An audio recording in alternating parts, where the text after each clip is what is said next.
Would you go to a networking event as the face of IAM? I've never been to one, but there is part of me that just thinks, I'm not going to enjoy going along. And when people come up and talk to me, I'm not going to enjoy that conversation. Feel the fear, but do it anyway. You feel the fear, and then you find a way to make it work for you. I thought you did really well at the VAMO thing. Maybe it's the same as you saying you're not confident speaking. I look at you thinking, wow, what a confident speaker you are on stage. Neither of you think the same as what the other person does, right? That just means that in those scenarios, probably everyone else is feeling a version of it in one way or another. This is like therapy.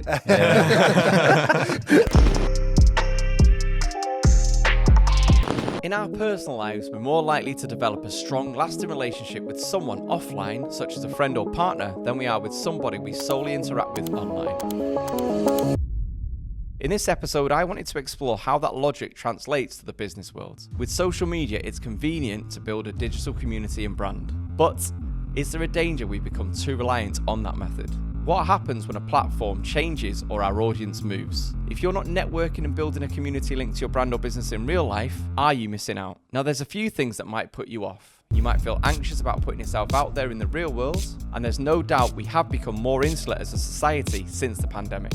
And even if you do get yourself out there to networking events, often these are dick measuring competitions with every conversation turning into a sales pitch. So that's what we explore in this episode. I mean, the quote is that you build your community before you need it. And you have to do that. Joe Glover joins us for the conversation. Now, Joe is the creator and founder of the Marketing Meetup, a community of over 30,000 members designed to help people meet other marketers and learn about marketing in a safe space. As someone who was originally too shy to speak at networking events, I really valued his input on this discussion. This chat is for anyone looking for fresh ideas on how to meet customers and build communities around their brand or business away from the digital world. We hope you enjoy it. What do you do, Dan? What do you do to promote your business offline? So I've done it all.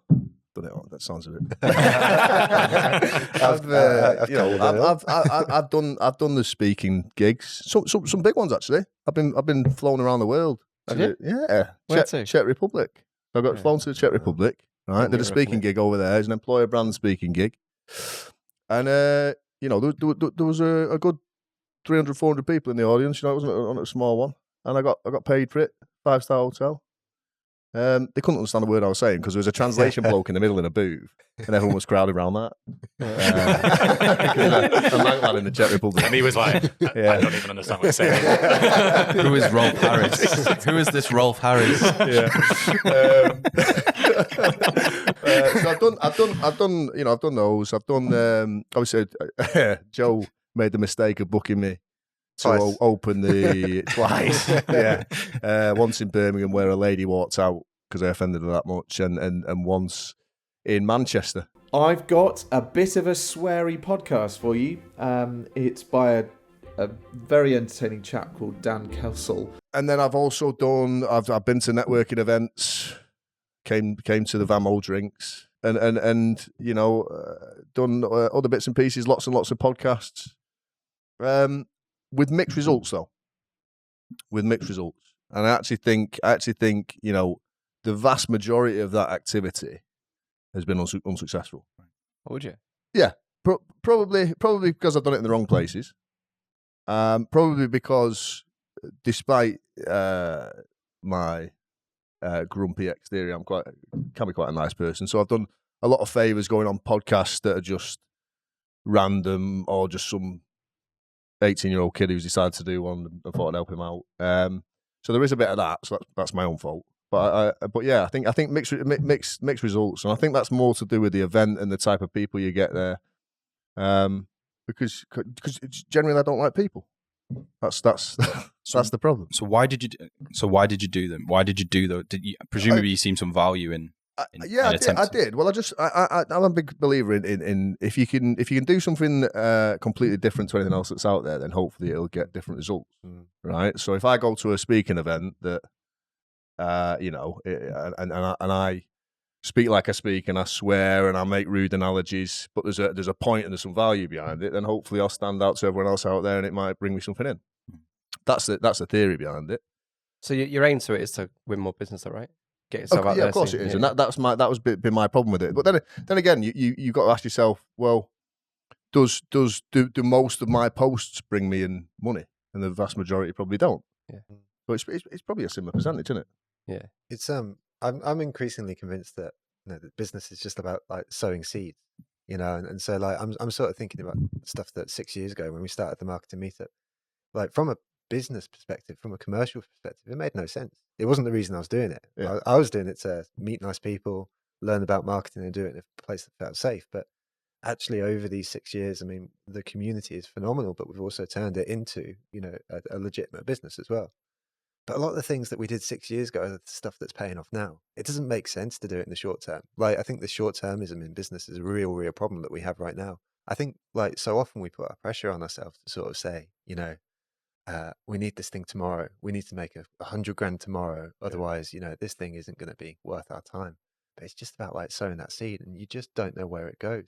I think, people almost have to go into it sometimes with that mindset of like, you know what, I'm just going to have an authentic connection.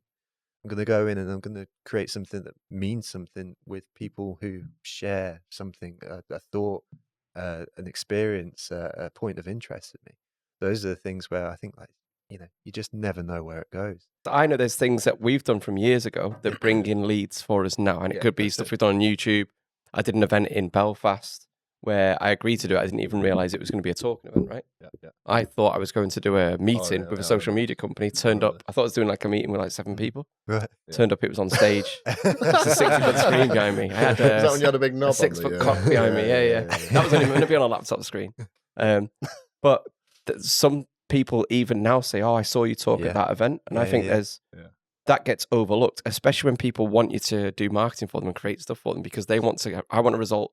I want a 7-day campaign. I want 1,000 leads on Friday. They don't realize that video you did 2 years ago, someone might watch it, and that's the thing. That's a great point. And also the other thing that somebody told me about, because I said this about these podcasts and said I keep doing all these podcasts for no reason. I don't really see what the purpose is. And they were, it might have been Sophie Milliken, maybe something like that. But she was there. But it contributes overall to SEO because obviously the more content that's got your name on it out there, and more people talking about you, and the more traffic that's driving towards your website and your brand and your name, the further up in Google's rankings you are. So actually, it has a positive effect on that.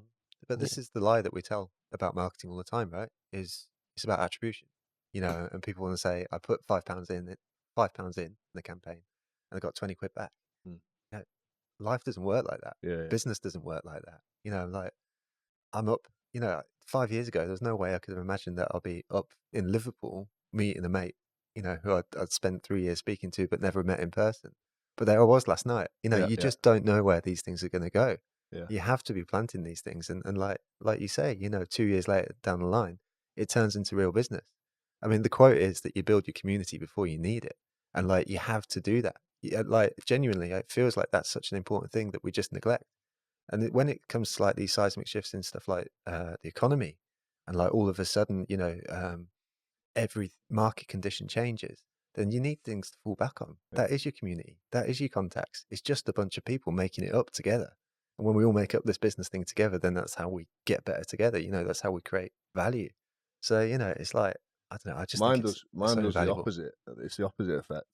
So I go into meetings and then they go, hang on, weren't you that guy who did that 4 years ago? I think sitting here, I imagine some of the audience will be looking at, particularly you, Mike and Dan, thinking, but you're super confident. No wonder you can go and do these speaking events. Yeah. What's the reality? I hate it. But see, I my confidence, I mean, we were saying this before, mate. My confidence is an act. So when I do a speaking event, I have to rehearse it. So I've got it nailed on. And it doesn't change. There's no improv there because I don't particularly like doing it. And then afterwards, I don't hang around with the people there at the event, so I don't know how they felt about it. Or I go into a corner and have a pint, right? Because I think I don't know what you call it. Is it extroverted introvert, where you're an introvert but you've taught yourself to become an extrovert because in certain situations. So that's me. So I've only got a short battery and a short fuse for this sort of shit. So a speaking event, and then I'm burnt out. I'm done. So. I don't think it's about confidence. I think you can act confident, and I think you can learn to do it in a way that's performative. But I think the two things my problem with networking events and meetups and stuff is number one, not really fond of people. Number two, not really fond of small talk. The problem is if I've got someone there and Karen's coming up and she's going, Aya, what do you do? Have you got any dogs? have you got? I think, Karen, fuck off. Do you want to buy my shit, or do I want to buy your shit? No. But that's Go interesting, away though. then. Like, do you not think that for a lot of people it is a pitch fest, and then you think the conversation that they're having to you is just to try and sell you their stuff? But but at the same time, I'm not being big-headed. I've got enough friends.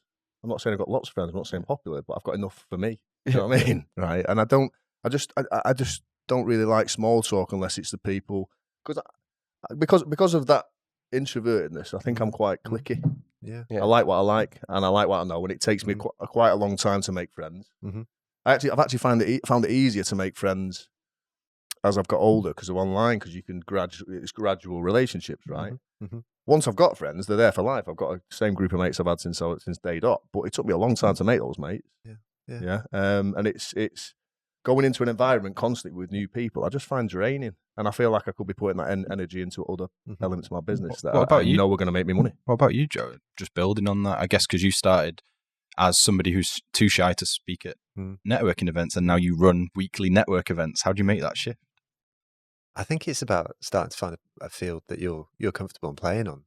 So with the marketing meetup, for me, I feel like we're having slightly more substantial conversations. We're having things that aren't just small talk.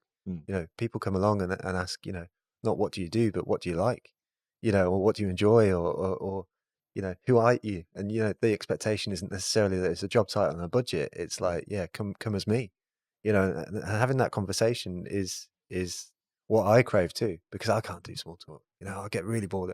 Someone called me serious the other day, and I was like, I don't think I'm serious. But then I actually reflected on it. I think the least. Not serious at all. Maybe I'm just frowning. I don't know what it is, but like whatever it is, I want to have a conversation that means something, that feels substantive. So certainly when I go to these networking events, it's like, no, that's not for me, because we're not able to get past that point. And that's why I feel like the marketing is slightly different. Because how do you make sure you get the right people there, though?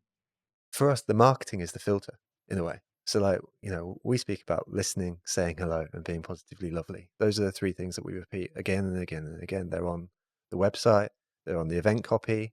When people go to sign up, they're reinforced at the beginning of the event. So we're saying those three things, and those things, people self-select into those groups. They sort of say, am I going to be listened to? I think that's something that people put pressure on themselves at networking events. They feel like they have to be the one contributing information all the time. They have to be the one that's sort of like, I'm the big I am, look at me.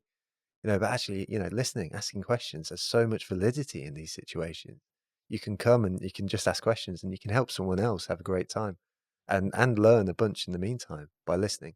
Saying hello for me is like, it's one of the most important things, because I think all of a sudden, hello is literally the hardest word in networking. Like once you've said hello, then like you're kind of forced into a conversation at that point, because you're there, you're having that chat. And so at that moment, it's like, yep, I'm here. But I've stood on the corner on my phone at more networking events than I have plucked up the courage to say hello to someone, and I still do that 6 years into running networking events. I don't walk into these places and go, I'm the big guy I am, I know what I'm doing here. It's just I found a field that I feel comfortable on because of the last thing, which is be positively lovely. And for us, that's just about kindness. And like, so people know that when they walk in our rooms, that people are going to come, to sort of look to give first and then look to receive later. It's like a genuine connection. The other last thing for it is that like, I still get so nervous. So at a marketing meetup event, you're far more likely to find me on the reception desk or the door welcoming people in than you are in the networking area. And that's for me just like a coping mechanism, that I can say hello to people. They know I'm here, but then that's it. The other place you'll find me is speaking at the front of the event.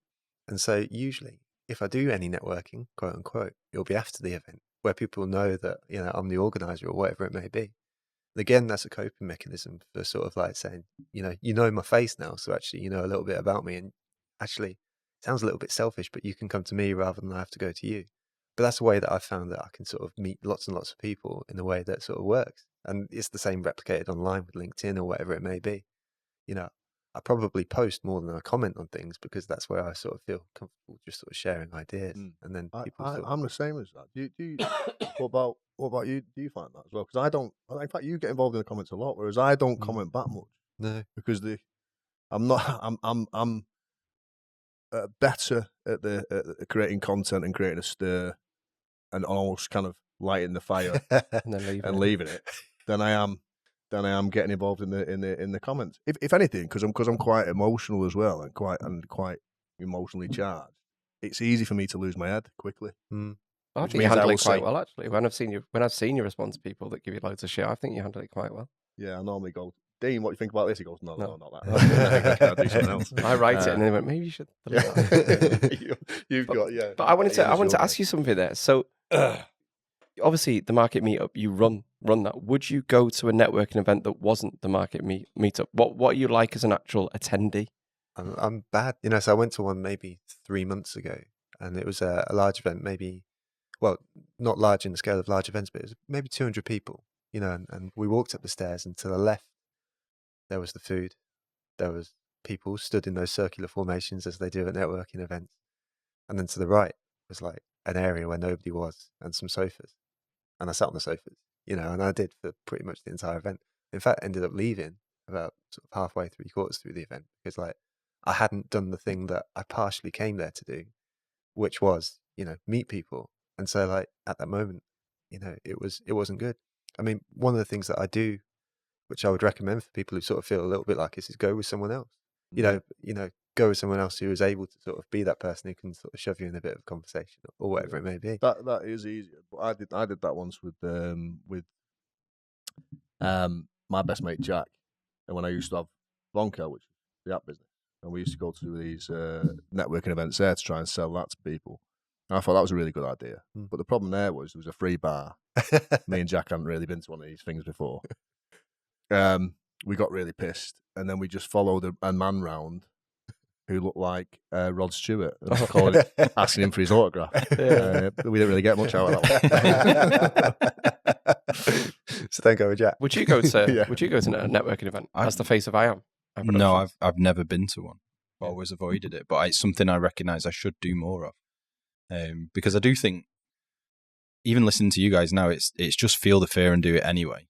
But there is part of me that just thinks, I'm not going to enjoy going along. And when people come up and talk to me, I'm not going to enjoy that conversation. Yeah. I thought you did really well at the Vamo thing. I thought I was looking at you two for...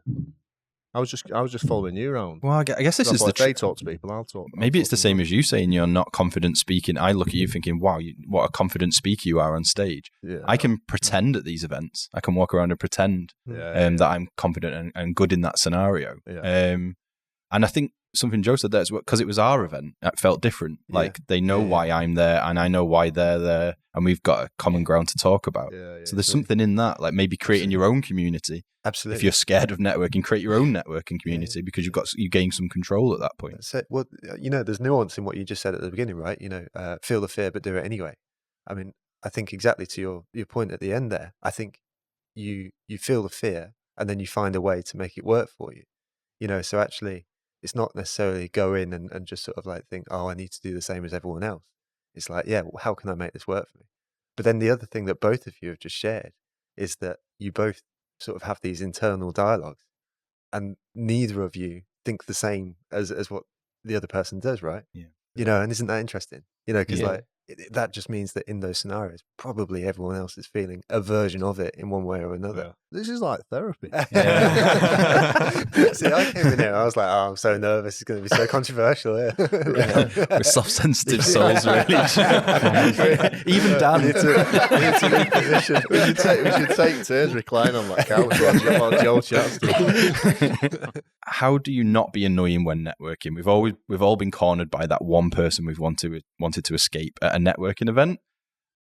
What would be your advice for people going to these networking events to avoid that happening? Don't drink too much. That's one of the biggest things, I think. That's one of them. And that's, you can drink too much and not realise how much of a twat you're coming across sometimes. You can't read the room as well. Is this personal experience, Mike? Yes, it is. Yes, it is. I've been there where I'm not a big drinker anyway, like you know that. But and if I feel nervous, I might have one or two quite quick. And then it's 3 or 4. And then before you know it, it's like, oh shit, I'm less than an hour in here and I'm quite drunk. And then you can be chewing someone's ear off. And then you get like a moment of clarity, don't you? Where you realise that they've clocked somebody else and they're trying to give them the eyes. As soon as you can see someone like... And they're looking past your shoulder. Like you've done too much. So I would say like, don't drink too much and don't treat it like it's a school disco. That's another thing that I think people do in those sort of environments. I was going to say it's the eyes as well. I think I think you'll always get those people. I've got mates who are like that. I've got one at least in the group who's that annoying. Got, people at school, people I work with,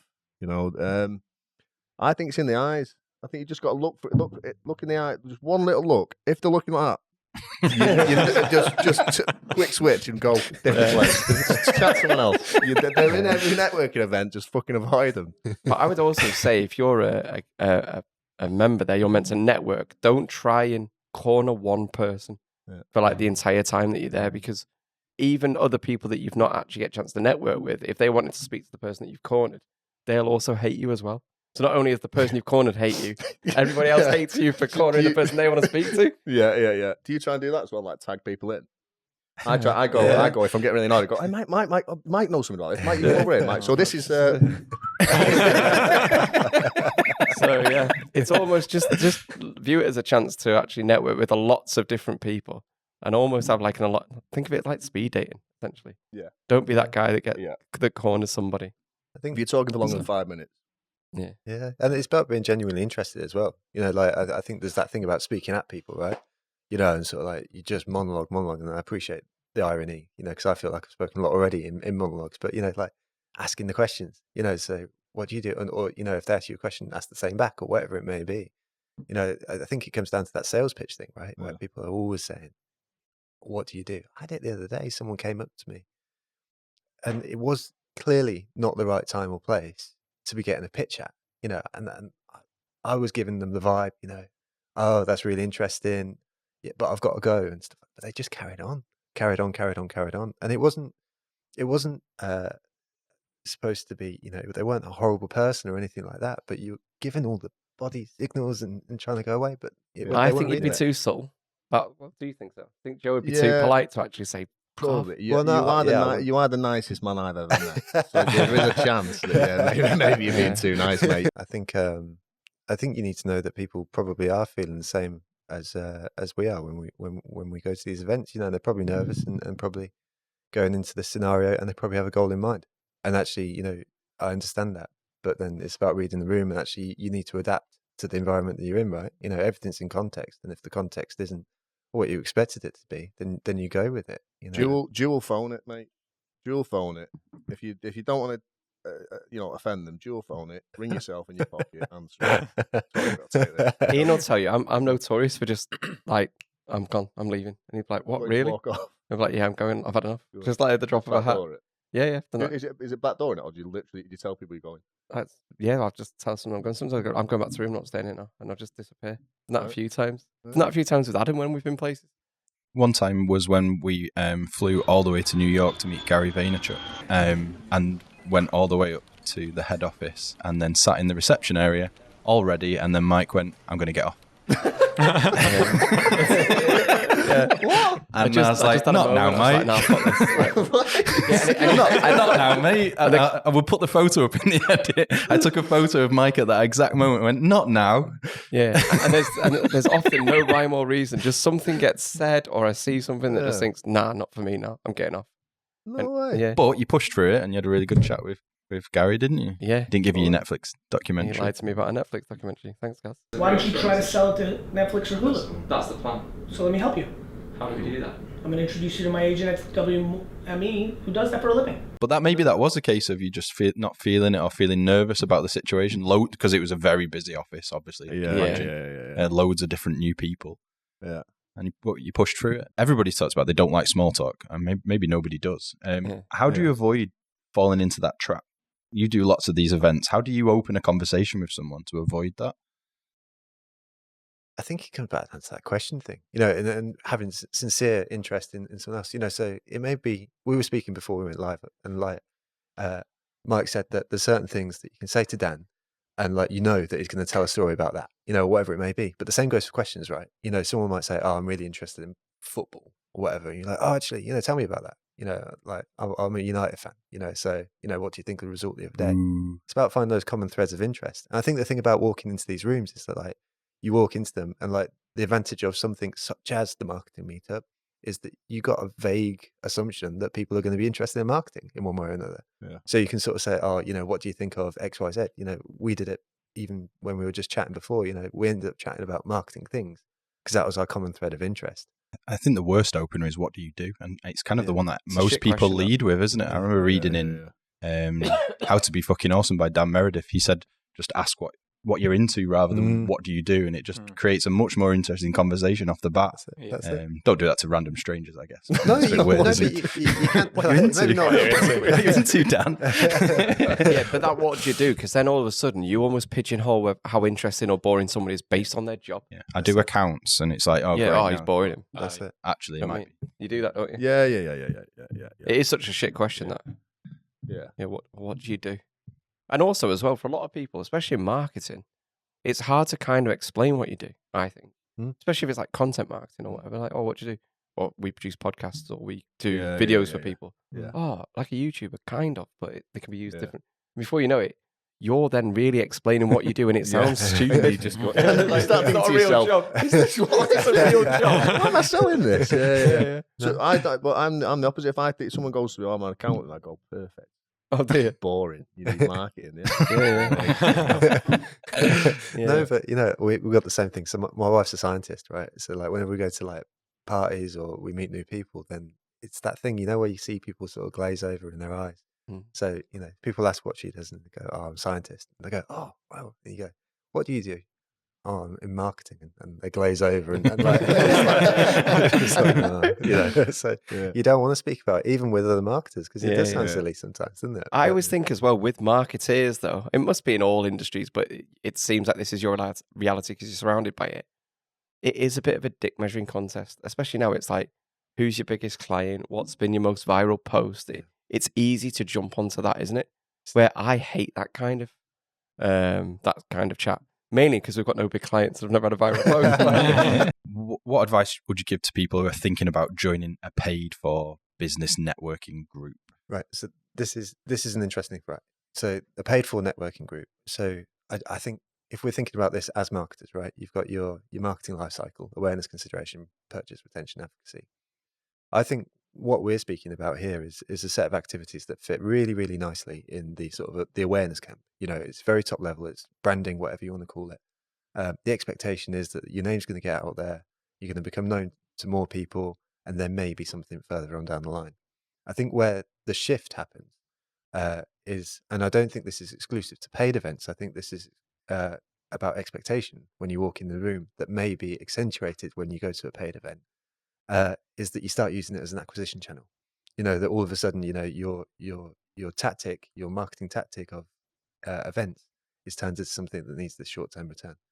And so I think the thing about paid events, no problem at all with them. In fact, it's just about the expectation that you have when you go into them. If you're going in with like, yep, just going to meet some interesting people, great. If you're thinking, yep, I want to sell to a bunch of people today, then the context has to exist for that to be a profitable, useful thing to do. I'm sure that a lot of people have made a lot of money from the BNI, but it also switches an awful lot of people off. But it's being used as an acquisition channel rather than an awareness one. I've been in a paid group before, paid networking group. Really? Yeah, I did maybe 6-7 months in there. It was off the back of obviously getting pinned off LinkedIn. I thought, shit, got to do something a bit drastic here and join a group. And I found the internal politics in a paid group is quite interesting because quite often it's a weird thing for the person that runs it, right? Because you want as many people in because they're paying you, right? So, but then you've also got silly rules to attract people. Like we can only have one accountant in there. We can only have one, whatever it might be, VA in there, or one person that makes signs or whatever it might be. So they try and group these people together on the premise or the promise that you'll pass business to these certain people. So when somebody comes along that's quite close to doing what somebody else in the group does, they then say, well, you can't sell this thing to the group, but you can sell this thing to the group. And it's an odd kind of setup. It's a weird kind of dynamic, I think, a paid group. I didn't really enjoy it, if I'm honest. All I'm thinking is, why the fuck would I pay to speak to people? I don't want to speak to people anyway. Yeah. So now you want me to pay money for to some, do it? For some people, and I always think this might be for some people that aren't particularly great at marketing, it's a way of winning businesses without having to market your business in the traditional channels. It's now, if I can pay to join a group with 50 other people, all based in, let's say, the Northwest or Liverpool or Ellesmere Port or whatever it might be, I've now got a captive audience of 30 other business owners that every time somebody needs telecommunications or a mobile phone contract or needs to lease cars, they're only going to come to me because essentially there's always member benefits that it might cost them 5% less or 10% less than if they go to somebody else. So it's a way of almost guaranteeing yourself 20 to 30 deals a year, probably. Did you have success? Yeah, we sold a few animated explainer videos to the people. But I'll be honest. Are you still in it now? Or? No. I mean, as soon as I got return on investment, I fucked off. I mean, talk about that was the value I wanted to get for it. No, but the reality was what you do sometimes doesn't suit everybody else, and it feels wrong sometimes trying to force something on somebody that doesn't really suit their needs. And I felt like I'd rather be the go-to, call it animated explainer videos just for ease of this story. Yeah. I'd rather be the go-to animated explainer video company for anyone in the UK rather than being, oh, I know a mate in Warrington that can do it. You've got to use him. I'd rather have a bigger pot and deal with those people and not have to adhere to silly rules than trying to force something on people that wouldn't necessarily benefit their business. But that's what we're speaking about. At the root of all this is like without meaning to go too deep on it, I mean, like, the whole point of this is that it's like a human experience. And what do we crave as humans is like an authentic, genuine connection. And so actually, the words you use there where you're like, oh, I've got a mate who does explainer videos.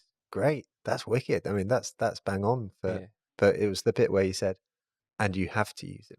That's the problem. And that's, imagine recommending. So you've got someone that joins the group, you've brought them into the group, and you say, can you recommend an accountant? You might know a shit hot accountant that isn't paying this part of the group, but you're not allowed to talk about them. So you're now telling people to use somebody that you can't really vouch for. You're almost giving a testimonial and vouching for somebody that you've got absolutely no idea how good they are. Yeah. And it used to bother me sometimes. I'd be in the WhatsApp group and someone would say, can anybody recommend X? And I'd be thinking, well, I know 3 people that can do that really well. But I can't even put it in the group to say, oh, you want to speak to these 3 guys? I've actually used these guys. They're really good. Because someone's mate of a mate was in the group that also did it, but they might have been shit at it. So I think like you actually damage your business being part of a paid sort of networking group. And I've never heard anybody say a good thing about BNI, by the way. Have you? I take it you're not in any of these groups, Dan. Loads, how did I guess? Are you part of any membership groups or communities or not? No, not sure I'm part of ammo. You know what? That's the only one I am. But you'll even see this is the thing as well that because there's a few people made jokes about me not getting involved in the conversations in the VAMO group, but they're not these community led conversations. I don't message. I've had the same, like I said before, same group of lad mates since day dot. We're in a WhatsApp group. I don't message in there. They literally have a party every time I do one message because they get one a year. Maybe it's a happy birthday or something. Because I don't really like those sorts of groups and conversations, and I can't be asked going through all the messages and all the rest of it. But what I do a lot of the time is when I get DM'd on VAMO on Slack, is I will go out of my way to help people out and to give them advice and to think of stuff for them and think of ideas. So I do contribute to communities in that way, and I do it to VAMO, but it's in a different way. It's in a hidden way. I'm not out there. I'm not in. Does that make sense? Do you know what's interesting? I find it difficult. Do you know what I'll say about you saying that there? Like, so that kind of goes against the image that I think some people might have of yourself, and probably myself as well. People wouldn't imagine that we'd do stuff like that. Like when you said the impression that people might have about VAMO outside is that we're always RC, we're always controversial, whatever. Where I think there's so much more of that goes on that people don't know. If you want to message me, you got a problem. Lube yourself up and slide into my DM. So if I joined the market meetup, like what do I get? So it's obviously paid for, right? Not in the first instance, no. All right. So you can join our webinars free. You know, like you can join our events for free. Any of them, in person, online, whatever it is, it really doesn't matter. The Facebook group is free. There's actually not an awful lot people can buy from the marketing meetup to come in as a product and sort of be part of the community, so to speak. You know, they are part of the community if they engage with these channels. You know, if they're part of it, they're part of it. Full stop. You know, so really, I mean, that's how we. You know, it's open door. I mean, the whole point of it was this place where people could come together and learn about marketing and have genuine, meaningful conversations. I don't know whether being a paid for sort of community changes that dynamic or not. It's just not something we've explored. You know, it's just like, I think so long as people come in with the right value set and they're like, yeah, I want to help people, You know, fill your boots. I mean, and that's the thing. I mean, so I don't know how good of a business person I actually am. You know, because for me, I'm not like I want to build a business that is going to be worth £10 million, you know, tomorrow, or even £1 billion in 5 years. Don't say that. Don't say that, guys. Yeah. You know anyone? Right, so for anyone watching this, the business that me and Ian had that we sold in 2017 has just been resold again for £1 billion. There's no sell on clothes. No sell on clothes. So, but we're happy for them. And Ian, what did your dad say? Do you think you sold too soon, lad? I think we did. Yeah. £1 billion. Still. Yeah, we wouldn't be on YouTube. but like, you know, the thing that I crave more than anything is impact. You know, it's like, can we impact people on a day-to-day level? And so my dad said this thing like when I was growing up. Right, we're on holiday and like it was nighttime, like I don't know, 8 or something like that. And we're looking up the stars, and I was asking all these questions about like, you know, all the big questions about universe and all that sort of stuff. And eventually, you know, after about half an hour of asking these big questions, he said, you know, sometimes you just got to do the best you can in your own little world, and then your world will get bigger. And that's exactly the mindset we've got with Marketing Meetup. You know, you just help people one by one, exactly as you do when people DM you. And it's amazing how that sort of ripple gets so much bigger. I've got no good advice from my dad. None. Because you say, pull your pants up. You're 20. It's in your 20s. Any advice to people who are looking to make new connections? I've got zero advice. It's all. I've always struggled. Once I've got a mate, because I have to work so hard at it, and I wear them down. Eventually, they're a mate for life normally. But I find it so difficult. And every time. Even when I went from primary school, and then so I'd worked up, felt like I was top dog in primary school, and then the minute we transferred over to high school, the good old days primary school, and then I got to high school, took some of my mates over, and I found it hard again. Yeah, and it took me. I reckon it took me till the end of year 8 to feel comfortable and have my group and my people and. You know what I mean? It's weird though, isn't it? Because if you look at school, whoever you pretty much get sat on in that first week, then by default become your mates. Yeah, beach. Yeah, I've just been away with some of my mates, and we're called Team Useless. that kind of tells you everything you need to know. And we've got rules in Team Useless. What You're not allowed to talk to girls. You're not allowed to talk to anybody outside the group. Right now. Yeah, so it's like, what are you doing talking to a girl? Like, we don't talk to girls. And they'll take the piss at you for actually talking to girls and stuff. Do you know what we're called? Huh? We've even got a sign. And this is what our WhatsApp group's called. We've been called this since day dot. Lads for life. And our sign. That's quite good. So maybe if you move it away from thinking of them as, you know, best mates that you want to take away on holiday, what about creating connections in real life? Because that will benefit our business, right? Yeah. So like I realized I'm rubbish at it, like really rubbish at it. I'll just sit behind my computer, head down, work. But recently we were talking about a local Warrington agency called No Brainer. There's a CEO called Gary there who we'd been involved with a little bit, and he'd won an award when we hadn't won, so we knew of him. And I just dropped him a message, and he said, "Oh, it'd be great to speak to Gary." Yeah. I thought, right, I'm going to do it. I'll just drop him a DM, and he invited me down, and we went for a coffee. And it was nice. We chatted about business and awards, and then he was featured on Vamo recently. Yeah.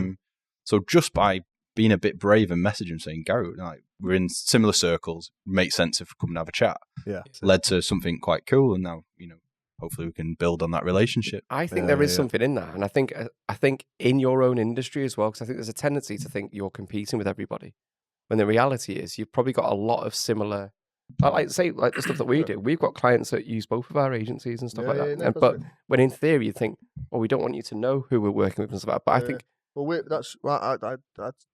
we're friends. Yeah. And that was a similar kind of thing. Yeah, and I look at Josh Goodgin. I think the more you do, putting stuff out there, like I consider Josh Goodgin a friend now, and in theory, he does what we do in Leeds, but you go out and just help people. I think that's another way, like how we've met most of our friends recently is by on a podcast. Like having a podcast has been brilliant for us. Yeah. This is how we met you, our very first guest. If I'd had a podcast at the start of high school, I don't know. But yeah, podcasts are really good ways actually of meeting people. I would have never met you in real life, I don't think, until we invited you on the podcast. We met all the people, some of the people who came to the event. Benjamin was a guest on the podcast. Josh, guest on the podcast. So yeah, it's interesting. You mentioned, Joe, about with Dave Harlan being mates with Dave Harlan for the first time last night, but you've been mates for ages online. Right? Yeah, it's funny. You know, I mean, I think, and it's interesting because we were actually speaking about the metaverse yesterday, Dave and I. So to answer your question first directly, so I've been speaking with Dave for like 3 years now, you know, and sort of seeing his stuff on LinkedIn. But all that was Is he as funny in real life? He's great. Honestly, he's great. He said great. He's quick. You said great, not as funny. No. Sorry, Dave. He's got funny bones, that man. You know, he's just one of those people that's just like that, and you know, he's great. Scouse wit though. Famous Yeah, they are funny. But all of them. Yeah, you know, we've been chatting for a few years, and all it is a common point of interest, right? You know, we like marketing, and you know, sort of he's a hilarious person, and so over the course of time, I invited him to do a webinar with the Marketing Meetup before I was mates with him, you know. But last night we were chatting, you know, we had like 5 hours, you know, where we were just chatting like consistently, and it is that. But I think there's this perception, right? Because even when we precede this chat, we were like, oh yeah, well, we're going to take online friends offline. I wonder how much validity there is in all of that. You know, can you just have online mates and it'd be cool? You know, specifically with this metaverse conversation, we were sort of speaking about, like, you know, in 10 years' time, you know, if I'm sat at a desk and someone else is sat in their own home and we've got these weird avatars that are like having a conversation, is that less good as a conversation than being in person with someone else? Or is it just different? You know, and actually, you know, I felt like I knew Dave already. I'd never met him in person, done a few Zooms with him, and then we had a great chat that felt like a continuation of what we already had. You know, so it's just so interesting, you know, the sort of changing like reality of how we interact with each other and have these conversations and make mates. You know, I think it is nice. It's really nice to be able to sort of meet you all, and like definitely with you, Dan, like the foundation of like when we said all fucking time. No, there's the rest of this. The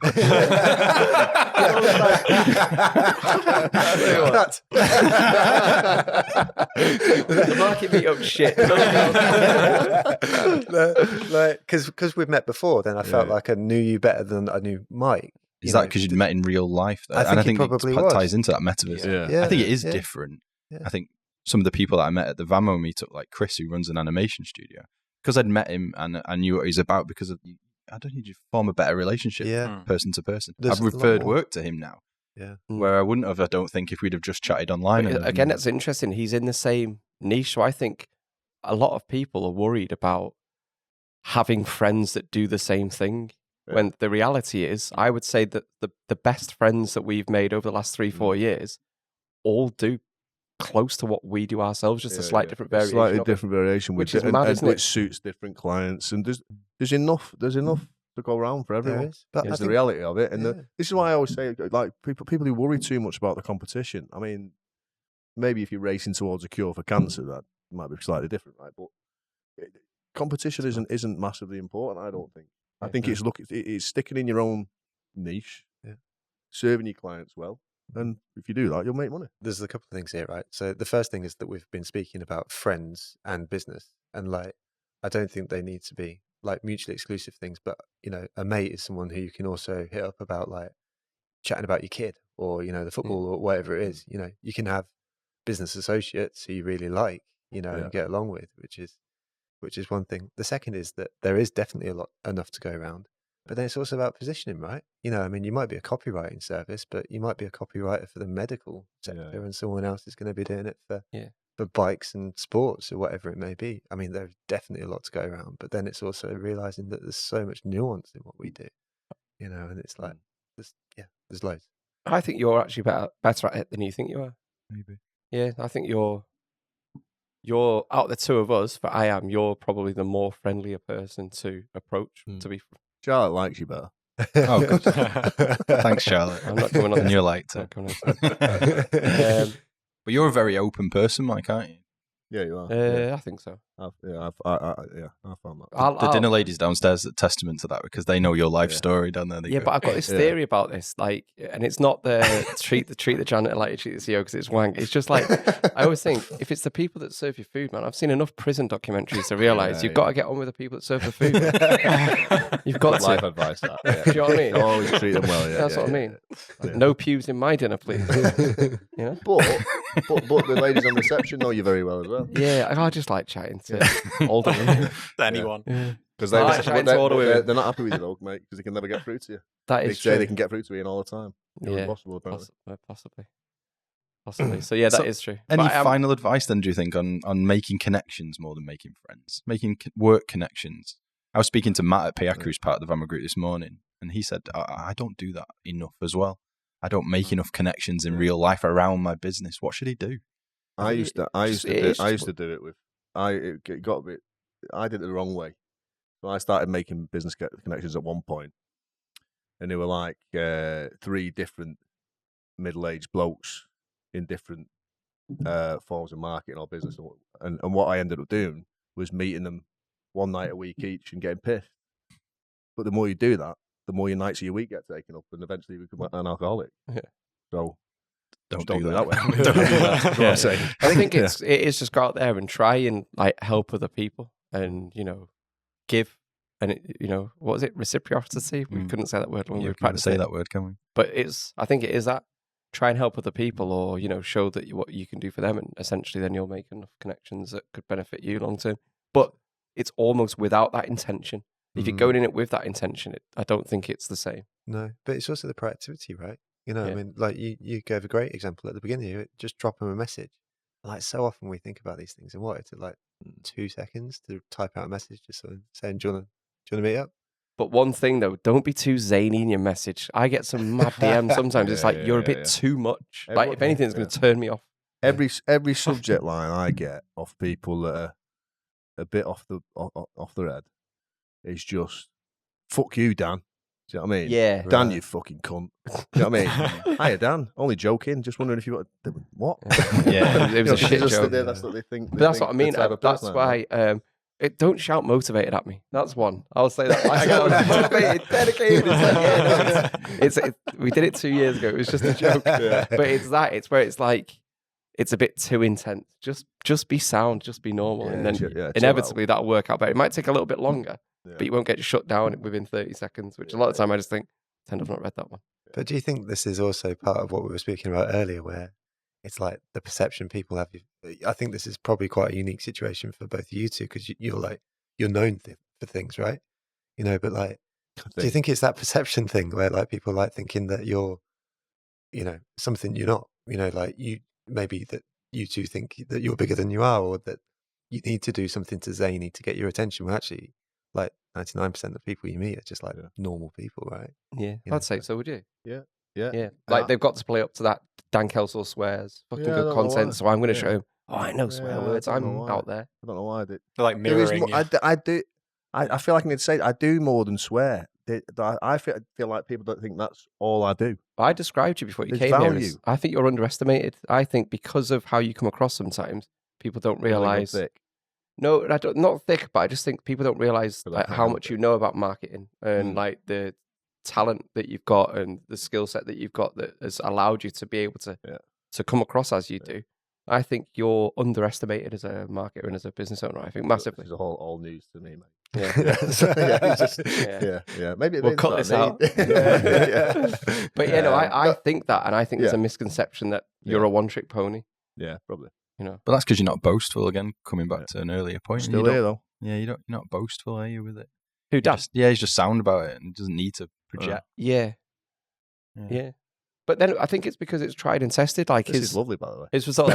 Welcome to Vamo Therapy. Are you feeling down? Come on here, Will. That's your ego. But I think it's because you've been doing this for a number of years. You're not a flash in the pan. You've done it with multiple different businesses, multiple different people for a number of years. We said that, isn't it? We said that. This is the thing with a lot of this. It's about consistency. And like you say, I think networking is probably similar. Might be talking shit because I don't go networking, but I can imagine it's consistency, turning up, being the same person, treating people well, meeting people, creating new relationships consistently over time that results in something good.